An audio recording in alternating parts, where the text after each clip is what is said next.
do on the budget issue and bring in Senate Majority Leader Ryan Ferns, Republican from Ohio County. Senator, thanks for joining us. Good morning, sir. Good morning, Hoppy. So we thought we were going to we thought that you guys were going to do it yesterday, that is take up this latest iteration, but there was some problem with the language on part of it, so that's all been cleared up. So what happens today? Take it up, vote it, suspend the rules, vote it out? I believe so, yeah. I think that's what the Senate's planning on doing this morning. Is this the best plan?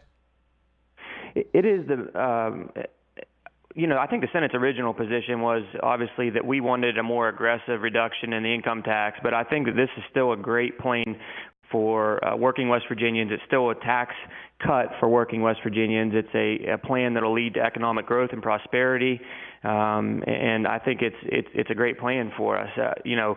Is it exactly what the Senate wanted out of the gate? No. Obviously, we had a more aggressive approach in mind initially, but I think it's something that everyone in the legislature should be able to get behind. Let's talk about that income tax reduction, which, unless it's changed, would be 15% the first year, 5% the second year, for a total of 20% over 2 years. And then it could go down lower if certain triggers are met. What evidence do you have, or how convinced are you, though, that will produce the kind of economic expansion that those who support this say it will? Because let's face it, people do get to keep more of their money, and it is a lessening of a tax on capital, but not that big of a reduction. So how much difference can it really make? Well, I think 15% reduction is I wouldn't consider that a small reduction in your income tax, the tax that you're required to give to the state as a result of the income that you earn throughout the year. I think where we're at is kind of what we always said as the bare minimum in order to experience economic growth, and that's based on our conversations with economists in West Virginia and around the country. So we've kind of set this as our bottom line. As I mentioned in the beginning, we would have liked to have eliminated a much more significant portion of the income tax, but obviously there's been a resistance, in the House to increasing the sales tax, which has really inhibited our ability to reduce taxes, to cut taxes to working men and women. Ryan Ferns is with us, the Senate Majority Leader, and you might not have been able to hear, but we had Tim Armstead on at the top of the show, and they seem sort of, I guess, open to this plan, maybe more open than they were to the plan that got forwarded 10 or 12 days ago, but they're going to put their own spin on it. They're concerned that the reduction in income tax is too quick, and that's going to put a hole in the budget. So is this thing going to start bouncing back and forth a little bit, do you think? Yeah, I think so. And I talked to the speaker yesterday for a little while, just one-on-one in his office. I hadn't spoken to him in a while, so gave us a chance to catch up. And I told him at the end of our conversation, I think we're getting close to something that both the House and the Senate and the governor can agree to. At the end of the day, while the House and the Speaker have been out, preaching a message of not wanting to raise taxes on West Virginians, that our plan is a tax cut to West Virginians. And the reality is, and I think this has been lost a little bit in the media, the Senate's the only body that has passed a bare bones, no tax increase budget. And we did that on crossover day during the session.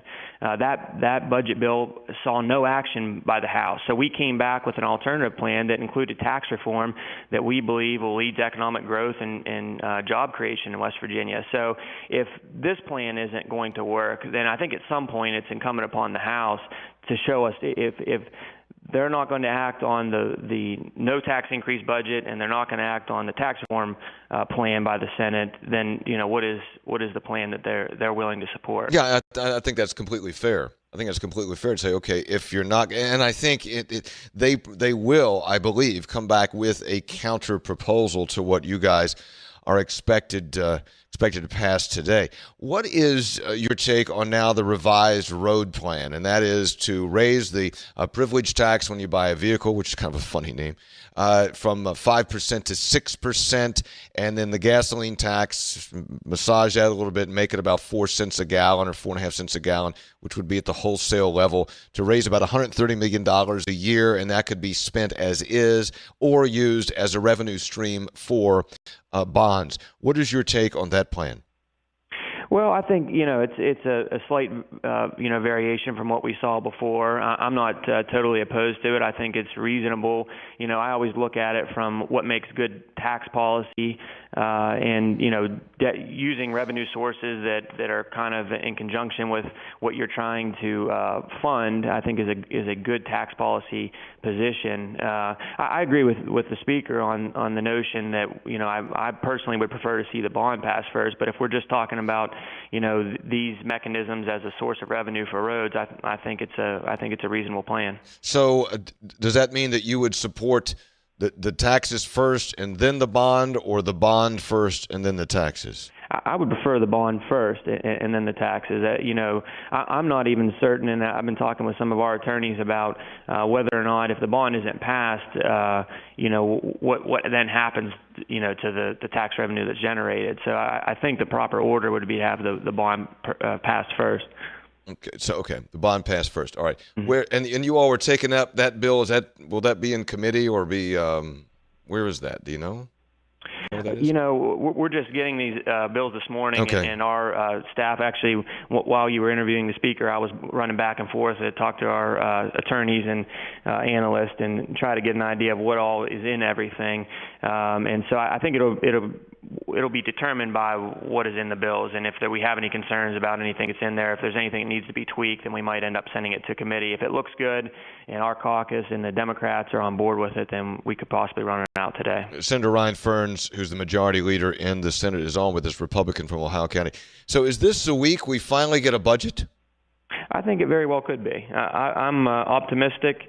Like I said, I spoke to the speaker for a good while yesterday and left there thinking, that we're close enough. And my understanding is that the House is going to act on whatever we send them over, whether they, insert a different version of the bill or whatever the case may be. But at least that'll allow some progress and debate to occur. And I really believe if we can sit down and discuss it, we're close enough that we can come to an agreement. And Senator, as you know, the administration yesterday sent out advisories to department heads and agency heads to say, get ready for the possibility of shutdown, plan for a possible shutdown. So now that makes that real. Not just, well, if you don't have a budget, it'll shut down. No, that means planning for, and you start to get a perception of what that would look like, and it would look very bad. It would look bad on multiple levels. Forget about the political fallout. Just think about the reality of shutting down the government. What do you do with the state police? What do you do with DHHR workers who are going into distressed homes? What do you do with the tax office that collects the tax? What do you do with the tax office that sends out refunds? I mean, it goes on and on. Sure. Yeah, I mean, I don't think that announcement, makes it any more real than it was the day before. I mean, that sort of approach, was used by Governor Tomlin in past years, and I'm sure it's been used multiple times over the years. I think it's a little bit of a tactic, I'll say, and I'm not. I'm not trying to be critical. I've certainly been critical of our current governor in the past. I think at this point, I give credit where it's due, and he's definitely seen the vision that the Senate has laid out from the beginning of the session and has gotten on board with that. So I give him credit for that. But as far as does this change anything, no. I mean, I don't think anybody wants to see the government shut down. I don't think that's a realistic occurrence that anybody in the legislature is willing to contemplate. Senate Majority Leader Ryan Ferns, Republican, Ohio County, the Senate Majority Leader. Senator, thanks for coming on. We appreciate your time. Thanks for having me, Hoppy. All right, good talking to you. When we come back,